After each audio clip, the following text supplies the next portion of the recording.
Buenos días, buenas tardes, buenas noches. Buenos días, buenas tardes, buenas noches. Buenos días, buenas tardes, buenas noches. Buenos días, buenas tardes, buenas noches. Good morning, good afternoon, good evening, my normies. It's podcast day. It is Monday, the 19th, and it is 9:31 in the morning. And this is my third time attempting to record, okay? So hopefully I'll get it right. I told y'all I don't edit, I don't do nothing, and I screwed up a couple of times, and the other one, Lyrical, interrupted me and really was throwing me off, so I had to start all over again. Because when there's certain content that I would like to get off my chest, I kind of don't want her to participate in those type of content. I want to be able to talk to you guys, freely. So she has her headphones in now, and she's focused on her tablet because we're gonna do school soon. So I told her to use some time while she's doing that. I'm gonna get y'all out of the way too. Then I can focus on her 2 or 3 hours that we do for preschool during the week, so that we can get, her learning done. But anyways, it's been a really difficult weekend. Very, very stressful. And I was going to record content, but I don't like worrying my kids too much. And when I tend to record content sometimes when I'm in my feelings, it makes it really difficult where the kids don't hear me. And so I try not to, because I don't want to worry them. I did a blog instead. I figured you guys didn't listen to my content in reality that I did over the weekend, last weekend. So I'm just going to go post a blog. But it's still bothering me. It's still on my shoulders. It's still stressing me out. So I was like, you know what? I'll just talk to my podcasters about it. And I'll talk to my YouTube about it. I was like, I don't know who else may be going through a similar feeling like I am. So this way, maybe, I can help y'all not feel alone. And the other piece is, I'm also tired of everybody thinking that I like living at a motel and that I'm not trying to do anything to get me and my family out of here. If y'all listen to the song in the background, that's me playing it to keep me focused. Is the type of music that I do play now recently to help me stay on track. I just want to let you guys know in case y'all do hear it in the background. It's meant for me to help me out. But we ended up getting a memo, right? And they no longer want pets. All pets had to be out by today's date. Or there's eviction, or whatever the case may be, or a lock out of your room. So that stressed me out because it's already completely illegal. You can't just make changes without giving a 30-day notice. And then after that, the next day I get another memo. $20 per pet. So you want me to pay $20 for 2 hedgehogs, $20 for each hedgehog that sits inside a bin, right? That never comes out of the bin unless we're holding them. And they're always inside the bin. They don't even bother anybody. They much less bother us.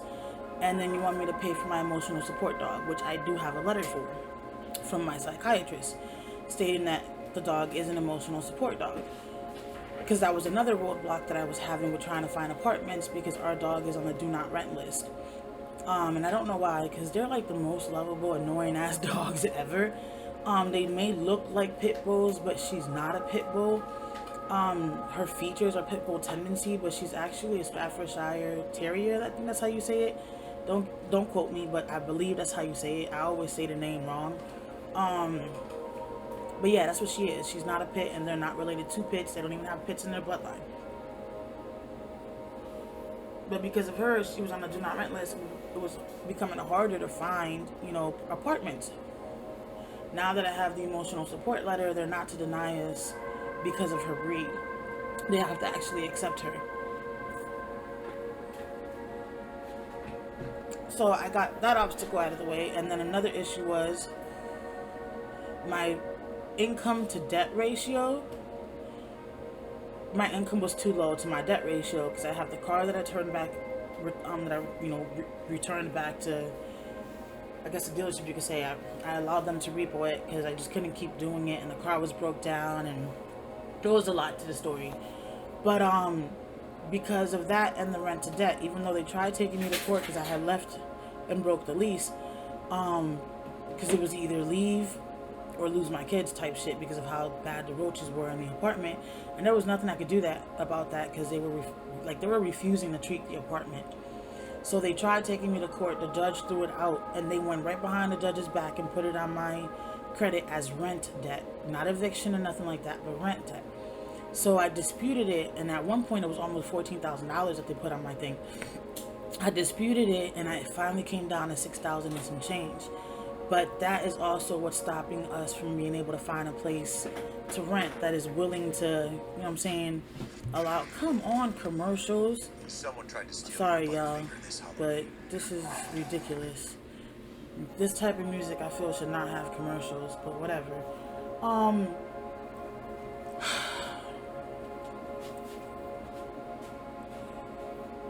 So yeah, so those are a couple of roadblocks and obstacles I've had when it comes to trying to find an apartment. I've been trying to find somewhere to live since we arrived to this place. Like, I never stopped trying to look, but I had all those roadblocks. Now that my SSI is approved, it's been approved for a week now, I have the income, you know what I'm saying, raised now is higher than what it was, so now I'm at 3 times the rent. And I can now start applying for apartments again because I can prove the income. But I still have that rent debt, and now that I have the emotional support letter for COA, that's no longer a roadblock either. But the rent debt is. So I do have an organization down here that is willing to pay the rent debt off of my credit as long as I can find a landlord that is willing to allow us to rent. If we find someone that's willing to allow us to rent, and they pretty much state in a letter that the only reason they wouldn't consider us is because of the rent debt, then the organization is going to pay the rent debt, and they're supposed to pay the first month rent and a deposit to move us in. Alright, so like I said, we haven't been able to find a place though. One box done. Alright, if we would have been able to find a place, it'd be a whole different story, that we wouldn't still be here. So then I got told on the 15th, oh, your rent is paid up only till the 17th, even though I was originally told it was paid until the end of September. That's why I wanted to be out before October 1st. Then I was told you have 30 days to get out because we're not renting to you anymore. I already know the reason they don't want to rent to me anymore is because of my platforms. It's because I advocate for myself and I say what's going on, and they don't want that anymore. But my point is, don't do anything illegal then. Don't try to play people for stupid. Like, I may not speak much, but I know my rights. And then when people try to trample over them, we're going to have a problem with that. Like, that's just the way that I am. It doesn't matter who it is or where I am. I'm a big person of respect and people's rights. You wouldn't like it if people were violating your family members' rights or your rights, so why is it okay for you to violate other people's rights? So this weekend I was really stressing because I'm like, yo, where am I going to take the dog to? What am I going to do? So I did try. On the 17th, I sent Beba to the office because y'all know that I can't take my wheelchair over there. So I sent Beba to the office and to explain, you know, about like how much is the rent, first of all, because they always are up in the rent. And then about, you know, COA being an emotional support dog. So the property manager refused to talk to her about it and stated that he was going to come talk to me. Well, today is Monday, and this was on Saturday, and I still have not spoken to him because he still has not come to talk to me. So now you can't say that I'm not trying to pay the rent until I can get out of here, since you gave me 30 days to get out of here. You can't say that I'm not trying to pay you, because I am trying to pay you. But you are shot down my daughter, the only form of communication that I have to you guys in the office. So, and you have not come to see me, so how am I supposed to pay you guys to stay here for the little bit of time that we are going to stay here? Last thing I want is for you got to turn around and try to send me to court for money that I owe you when I tried paying you guys. When I tried finding out how much the rent was supposed to be so that I could pay you. I'm not trying to live here for free. If I would have never ended up with the situation that I was in, you know my rent would have still kept getting paid, but I couldn't make my money the way that I was making it when I had no transportation and I'm in a wheelchair. Like, that just makes it difficult now. So on Saturday, we were looking for somewhere else to go, like an extended stay, because this is an actual motel. So we were looking for an extended stay to go to. And then I ran into so many roadblocks. Like, it was just, that was the most I have ever felt like handicapped in my life. Like, I was so stressed out and so overwhelmed because it was like in town suites where I really wanted to go to, their wheelchair accessible rooms are only with a queen bed and they only allow 2 people in the room. So there's no double beds for a wheelchair accessible room in in-town suites. And like I explained to one of the front desk people, I said, you know what, I feel really discriminated by you guys. I was like, I'm not gonna lie. I said, because you're basically saying that a handicapped person cannot travel with their family, or cannot become homeless with their family, or cannot need a place to live with their family because you guys only have queen size beds. I said, I shouldn't have to get 2 rooms to accommodate my family, and much less in my situation where I'm the parent. All kids must be with me. So how am I supposed to make that work? You know, like, that's discrimination. Yeah, you're maybe, you know, wheelchair accessible, but you're only wheelchair accessible to a handicapped person that only travels with 1 more person, only has 1 more person with them. Like, that's not cool. That's not right. There are families who have handicapped people and require, require to be in the same room together. And then not just that, wouldn't a handicapped person really need to have more people with them because of their disability and needing more help and assistance? Like, what the fudge? So she was like, oh, you just, brought a good point. She was like, all the years that I've been here. Oh my gosh, here we go with the commercials again.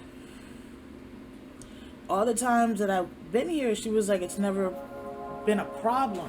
I said, she was like, I'm going to write a letter to court, because she was like, you're right. She was like, it is, a form of discrimination. We're basically turning you away because we can't accommodate all 4 of you in 1 room. I said, correct. And then she was like, I'm going to write a letter to court. She was like, because you're right. There could be somebody else in the same situation as you down the line, and I would have to turn them around for the same reason. I was willing to take a room that was not wheelchair accessible, but they didn't have no rooms on the first floor. So when you're handicapped, they won't put you on any of the other floors for in case if there's a fire, an emergency, or anything, you can actually get out. Not because, you can't use the elevator. The elevator gets shut down. So I was like, okay, thank you. We went to 4 different places. And then the one that I did not want to stay at, because that one was way too expensive, they do have double beds for wheelchair accessible, but they had no rooms available. I went to the next one, that's the same one, the one that has double rooms, the double beds for wheelchair accessible. They had no rooms available and no rooms on the first floor either. So I couldn't even, you know what I'm saying? And the other one that did have a room on the first floor, that room was so tiny that my wheelchair alone would have taken up the whole space. So like, I couldn't take that room, and I wasn't going to be paying no $2,600 and some change for this small tight ass room when I could be paying less than that for an apartment. So Saturday, I was just like, it's all because of my disability right now. Like, if I wouldn't have been disabled the way that I am, I can find a room anywhere else with a drop of a hat. But I can't now because I have to take my wheelchair into consideration. Like, yo, I wanted to cry so bad, not because I was frustrated, but because I really felt useless. Sorry, I had to take my meds. I really felt useless. Like, I really felt like, man, my kids really are better off without me. Because, like, this is really causing us now the ability to get a better place to live. Or finding a temporary place, but all across the board is making it hard to find a place to live, period. Like, if I did not have my disability, you probably would be able to find an apartment quicker. So it just makes me feel so handicapped. And that's the worst feeling in the world. To feel like useless, hopeless, handicapped, stressed out, an obstacle, like an anchor that's keeping us where we don't need to be at. Like, and then that's not just the only problem too. The other problem is, since I do not have transportation, how am I supposed to transport my wheelchair? A lot of these trucks only have a ramp for trolleys, and you know, those wheels are smaller than the wheels in a wheelchair. So how am I supposed to take my wheelchair from here to wherever we end up at? That was another big stressor for me this weekend, that I was just like, how am I supposed to do all of this? Like right now I'm thinking maybe I should just put all my stuff in storage until we find somewhere to be, and at least there's less things that we got to take with us when we move.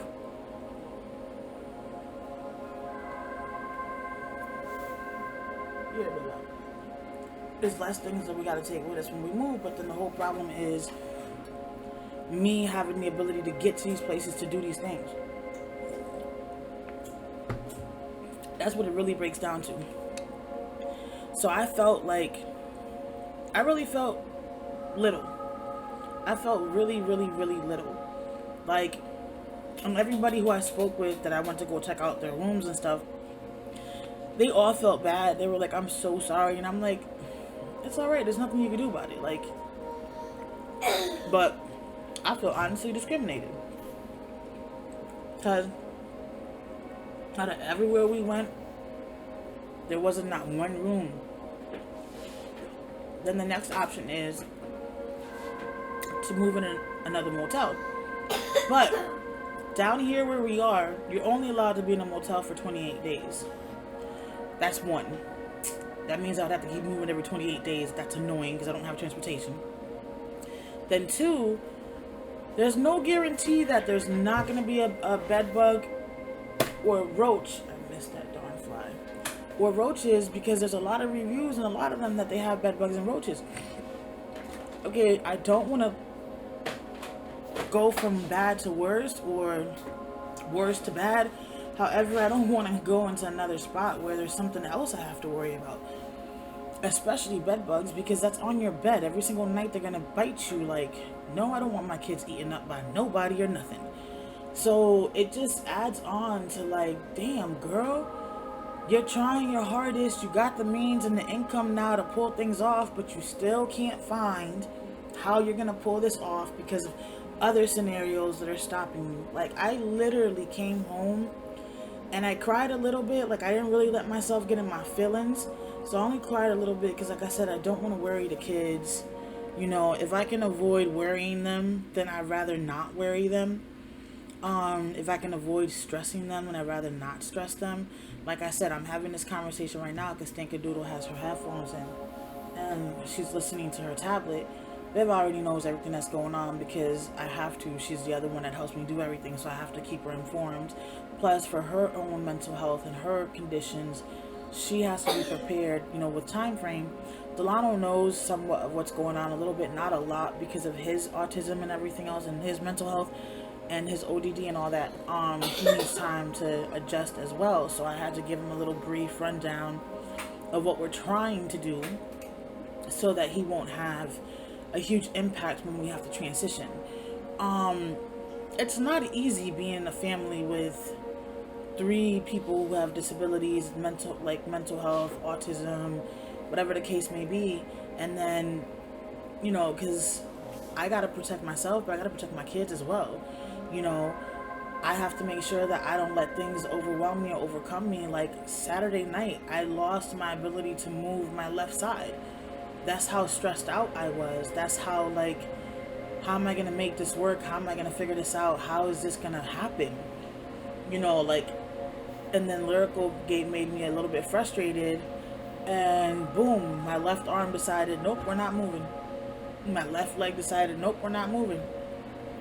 And at that time, I was talking to the autistic coach that the kids are now seeing, and, you know, we were talking, like, just to try to vent out a little bit of what was going on. And in the process of talking to him, probably like 30 minutes later, that's when my arm decided to allow me to use it, and then my leg decided to let me move it. But then throughout the rest of the evening, I kept getting shooting pain on my right thigh. That was just, it was like a horrible, unbelievable pain that I had not felt before. And it was on my right leg, which is supposed to be my good leg. So that brought a little stress onto me and a little frustration onto me because, dude, I cannot go through these things. I can't. The pain is unbearable. Like, it is unbearable. For real, for real. And now that it's causing it, like, let me tell you, before my left arm went numb, I get a fire sensation in the back of my arm, right? And it feels like somebody's taking a lighter and just burning my arm. It starts to do that, and then I start to get a tingling sensation. And then all of a sudden, boom, it's dead. It's unmovable. It's unusable. And the whole entire time, I'll feel like somebody's burning me, but when my ability to move starts to come back, it's like somebody lit the fire even higher, and it's closer to my arm and my skin, and that's why, like, I feel it like that, and then I'll be able to move. But like, my shoulders start to tense up. Like, right now it's starting to hurt.